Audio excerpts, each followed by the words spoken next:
Nā wai ngā wari ka ngā wari ake te ako i te reo Māori mo ngā kai ako i te waiariki. I te rewatanga o tētahi pūmana wa tautoro hau, e aro ana ki te whakarauora me te whakapakari ake i te reo ki roto i ngā kura. Kei a Moana Makapeluli, te roanga atu. Kia ora rā e tama. Tēnā koe koro. Kei te pēhea koe. Ka nui te pai e koro. Me koe? He taonga hou ki te ako i te reo Māori. No roto rua hau. Tēnō māma ki te whakamahi e ngā mahe o tērā app. Tēnō hātakehi te kaiako. Tēnō raue te mahi. He pōtaka hou tēnei hei ako i te reo Māori.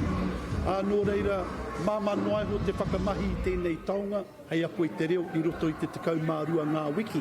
He pūmana wa tautono tuatahi tēnei e whāngaihia ana i te reo i ngā tinimita. Tēnō māma mō ngā tangata mai te timatanga o te ara ki te ako i te tō tātou reo rangatira. E toru rau toru te kau ngā kupu Māori, a e toru te kau katoa hoki ngā rerenga kōrero kataia ki te ako, e ono te kau ōrau katoa ngā kupu nei ka whakamahingia i ara. And there's lots of great things in there, like the world first transcription.